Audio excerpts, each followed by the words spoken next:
Hello everyone, welcome to Joy's world. Hope your all fine. आज की video में मैं आपसे बात करूंगी 2-3 साल के बच्चों को घर पर कैसे पढ़ाना है, घर पर कैसे उनको फॉर्मल स्कूल के लिए तैयार करना है।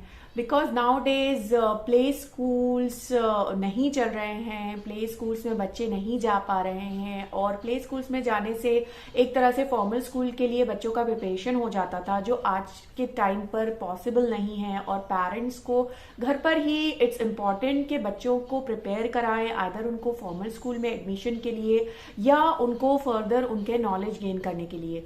तो मैंने इस वीडियो में 4-5 पॉइंट्स ऐसे बताए हैं जिसको आप लेकर बच्चों को सही तरीके से पढ़ा सकते हैं, जिससे बच्चे पर भी प्रेशर ना हो, आप पर भी कोई प्रेशर ना हो और बच्चे बहुत हैप्पीली अच्छी तरह से नॉलेज गेन कर सकें। तो वीडियो को एंड तक जरूर देखें। मेरे चैनल पे नए हैं तो do subscribe to my channel और बेल आइकन को ऑल पर जरूर प्रेस कर दें।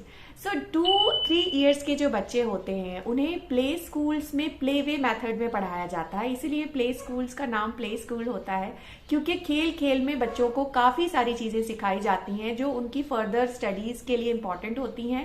तो हमको घर पर भी उसी तरह से एक इंटरेक्टिव, एक प्ले मेथड में बच्चों को सिखाना है, समझाना है, चीजें पढ़ानी है। बिकॉज पेन पेंसिल बुक लेकर अगर आप बच्चों के सामने 2 साल या 3 साल 2.5 साल के बच्चे के सामने बैठ जाएंगे तो वो उतना इंटरेस्ट नहीं लेगा और उसे बर्डन सा लगेगा और आपके लिए भी काफी हेक्टिक होगा। तो इट्स इम्पॉर्टेंट कि हम प्ले वे मेथड में ही बच्चों को सिखाएं। सबसे पहले जो बच्चों को डेवलप किया जाता है या प्ले स्कूल में बच्चा जाता है तो उसके लिए बहुत इंपॉर्टेंट होता है सोशल इंटरेक्शन। उसका घर से निकलकर बाहर जाना, दूसरों के साथ वो कैसे बिहेव कर रहा है, अपने एज ग्रुप के साथ, स्कूल टीचर्स के साथ, अपने से बड़ों के साथ किस तरह से वो बिहेव कर रहा है, उसका सोशल इंटरेक्शन को डेवलप करना हमारे लिए बहुत इंपॉर्टेंट है। तो ये चीज हम जब स्कूल नहीं जा रहा है बच्चा तो घर पर भी हम डेवलप करा सकते हैं।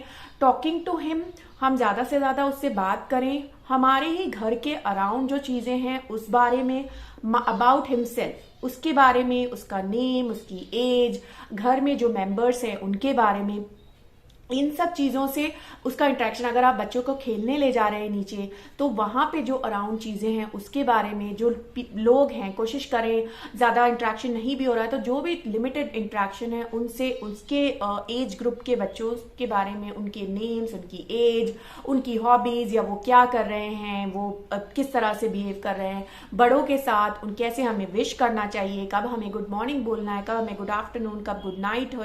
ये सारी चीजें प्रैक्टिकल चीजें होती हैं जो बच्चे डे टू डे लाइफ में सीखते हैं। तो हमें प्रैक्टिकली ही ये चीजें बच्चों को सिखानी है ताकि वो सोशल इंटरेक्शन उनका अच्छा हो। तो ये चीजें हम घर और अपने नेबरहुड के अराउंड ये सब कर सकते हैं। फोन कॉल के थ्रू, वीडियो कॉल के थ्रू अगर ज्यादा आप इंटरेक्शन नहीं कर रहे हैं तो कोशिश करें उनके एज वाले बच्चों के साथ वीडियो कॉल कराएं, बड़ों के साथ इंटरेक्शन करवाएं, रिलेटिव्स हों, फ्रेंड्स हों, तो उनको कैसे ग्रीट करना है, कैसे उन्हें गुड बाय बोलना है, ये सारी चीजें आप सिखाएं। तो दैट इज वेरी इंपॉर्टेंट, क्योंकि जब आप स्कूल में इंटरेक्शन के लिए जाएंगे, इंटरव्यू के लिए जाएंगे तो सोशल स्किल बच्चे की देखी जाती है कि वो किस तरह से बिहेव कर रहा है, किस तरह से बातचीत कर रहा है। तो ये चीज आप इस तरह से एक चीजें सिखा सकते हैं बच्चे को, जो बहुत ज्यादा इंपॉर्टेंट है बच्चे के फर्दर डेवलपमेंट के लिए। उसके बाद है वोकैबुलरी बिल्ड करना।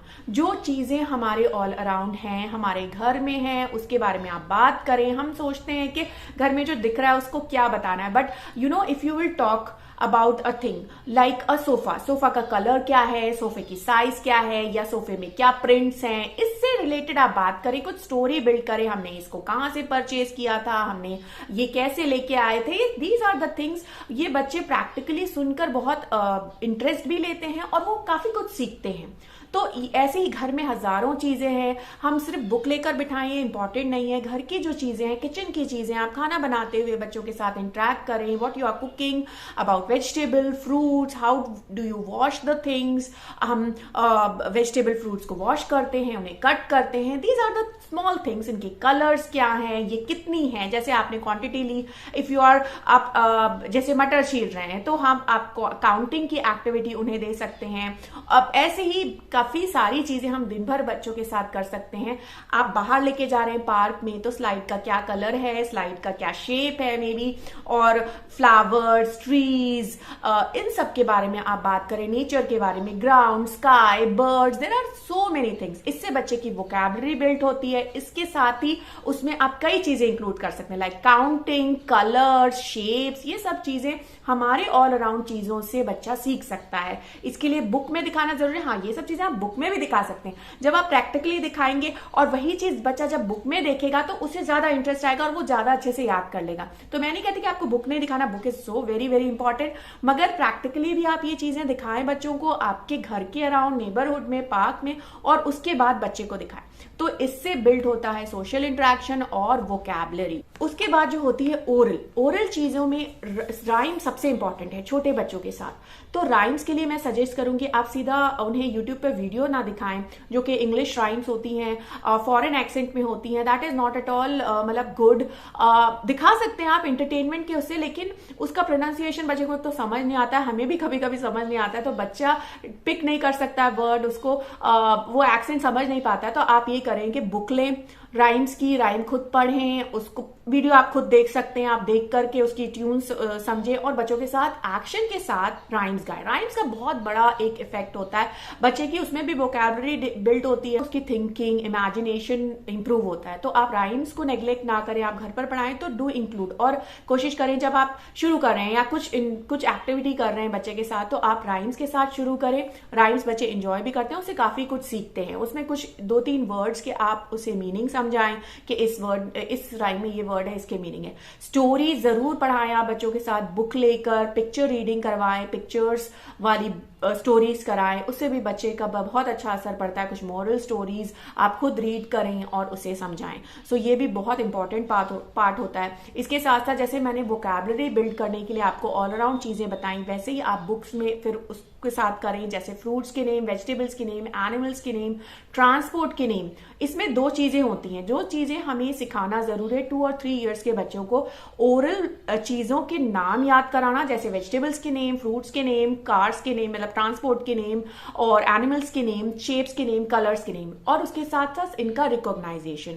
जैसे आपने कोई एक रिकॉग्नाइजेशन का मतलब होता है अगर आपने कोई पिक्चर दिखाई तो उसको बच्चा पहचान के उसका नाम बोल रहा है, तो ये होता है पिक्चर रिकॉग्नाइजेशन। और ओरल याद करना, जैसे 5 फ्रूट्स के नाम बच्चे को याद है, तो ये दोनों ही चीजें इंपॉर्टेंट होती हैं। बिना देखे बच्चा ओरल याद रखे और देख के बच्चा चीजों को पहचाने। ये चीजें और ये सारी चीजों में होती हैं, फ्रूट्स, वेजिटेबल्स, ये सब हो गया। इसके साथ साथ ही अल्फाबेट्स और नंबर में भी इंक्लूड होती हैं। तो आप अल्फाबेट चार्ट करवाएं, अल्फाबेट बुक में दिखा के कराएं विद पिक्चर्स। उस अल्फाबेट से कौन सी पिक्चर आती है वो जरूर पढ़ाएं, उसका एक अलग विजुअल देखकर जो बच्चा सीखता है, दैट इज ऑल्सो इम्पोर्टेंट। आप वीडियोस भी दिखा सकते हैं, उसमें कोई प्रॉब्लम नहीं है, बट ये देखें कि उसका एक्सेंट सही हो। बहुत ज्यादा अमेरिकन या ब्रिटिश एक्सेंट होगा तो वो बच्चा कैच नहीं कर पाएगा, सही वो खुद प्रोनाउंस नहीं कर पाएगा। तो इसमें alphabets, numbers, colours and shape, ये हो गया आपका सिलेबस के पॉइंट ऑफ व्यू से। उसके बाद आप राइटिंग पार्ट या राइटिंग कह लें या एक्टिविटीज कह लें, राइटिंग पार्ट में हमें इन्हीं सब चीजों का जो हम सिखा रहे हैं उन्हीं सब चीजों में आप कलरिंग एक्टिविटी इंक्लूड कर सकते हैं। मेक श्योर कि आप बिग पिक्चर दें। छोटे बच्चों को जितनी बड़ी पिक्चर देंगे कलर करने उनके लिए बेटर होता है, उनके लिए पेंसिल होल्डिंग, उनके लिए क्रेयॉन होल्डिंग ईजी होता है। स्मॉल पिक्चर्स में वो कलर नहीं सीख पाते, तो बिग पिक्चर्स दें, like a big Apple, big mango, या कोई एक बिग एनिमल की पिक्चर, शेप के पिक्चर, ये दें। और इन्हीं चीजों को मैचिंग के लिए दें, मतलब दोनों तरफ सेम टाइप की पिक्चर्स हैं अलग अलग तरह, और मैच करना। आप ये सब चीजें alphabets, numbers, colours, shapes, animals, transport, ये सब चीजों के साथ कर सकते हैं। आप जो भी चीज आप बच्चे को पढ़ा रहे हैं ओरली, वही चीजों को आप एक्टिविटी के फॉर्म में, रिटन फॉर्म में करवा सकते हैं, मैचिंग और कलरिंग के फॉर्म में। That is the best thing जिससे कि बच्चा सीखता है। इसके साथ साथ आप थोड़ी सी ट्रेसिंग करवा सकते हैं, अल्फाबेट्स की ट्रेसिंग, नंबर्स की tracing, pattern tracing. Pattern tracing ये होता है कि मूव करना बच्चे को आता है, sleeping line, standing line, slanting line, ये सब चीजें, और इसी लाइन से बने हुए शेप्स आते हैं। आप पैटर्न की बुक ले सकते हैं, मैं लिंक डिस्क्रिप्शन में दे दूंगी कि किस तरह की पैटर्न की बुक आप छोटे बच्चों के लिए ले सकते हैं, और उसके साथ आप पैटर्न करवा सकते हैं बच्चों को, पैटर्न ट्रेसिंग। ये हो गया रिटन पार्ट। अब आती हैं एक्टिविटीज। अदर एक्टिविटीज भी बहुत इंपॉर्टेंट होती हैं जो कि ओवरऑल डेवलपमेंट के लिए बच्चे के इंपॉर्टेंट होती है, like sorting activity, blogs building. Usually बच्चों के पास होते हैं ब्लॉग्स बनाना, उसके साथ साथ ही आप कलर्स, शेप्स, उन जब वो खेल रहे हैं तो मेक श्योर कि आप उनका खेलने वाला जो टाइम है उसको भी साथ में स्पेंड करें। साथ साथ वो जब आप उनके साथ खेलेंगे तो आप उनको एक तो मजा भी आएगा, बहुत वो एंजॉय करेंगे, और इसके साथ साथ आप जब वो खेल रहे हैं तो काफी चीजें आप उन्हें पढ़ा सकते हैं, लाइक शेप्स बता सकते हैं, कलर्स बता सकते हैं, जो भी चीज के साथ वो खेल रहे हैं। फिर अलग अलग फ्रूट्स और इसके पजल्स आते हैं, फ्रूट्स हो गए, एनिमल्स हो गए, ये पजल्स भी आप लाके दें। वो पजल्स बनाना बच्चों को बहुत अच्छा होता है, उनका हैंड एंड आई कोऑर्डिनेशन के लिए भी अच्छी होती है, और साथ साथ वो ओरल चीजें भी सीखते हैं। ये आप इसके लिए अनलिमिटेड थिंग्स आर अवेलेबल, वो आप ले सकते हैं, ऑनलाइन ले सकते हैं। मैं कुछ एजुकेशनल टॉयज के भी लिंक डिस्क्रिप्शन में दे दूंगी जिसके थ्रू आप बच्चों को इजीली सिखा सकते हैं और एक्टिविटीज करा सकते हैं।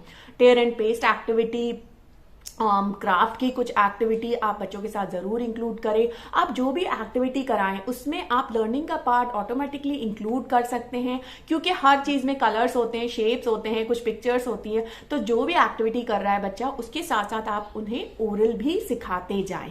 तो ये जरूरी नहीं कि आप बुक लेकर बैठें और बिठा के रखें बच्चों को, तो बच्चे खेल खेल में भी बच्चे सीख जाते हैं। This is what is playway method.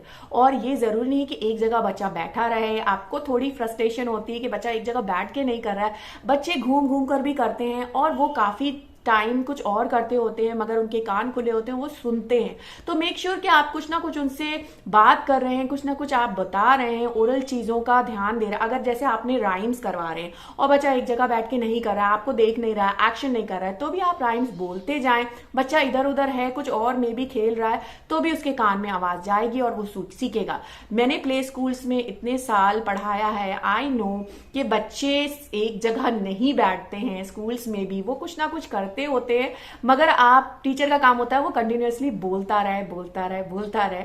लेकिन जब आप बच्चे से कभी पूछते हैं, यू विल बी सरप्राइज्ड कि वो ध्यान से तो नहीं सुन रहा था, मगर उसे सब चीजें याद हो जाती हैं। तो ये है मतलब एक कह लीजिए एक बच्चों की यूनिक चीज जो बच्चे करते हैं और सीखते हैं, हम नहीं समझ सकते।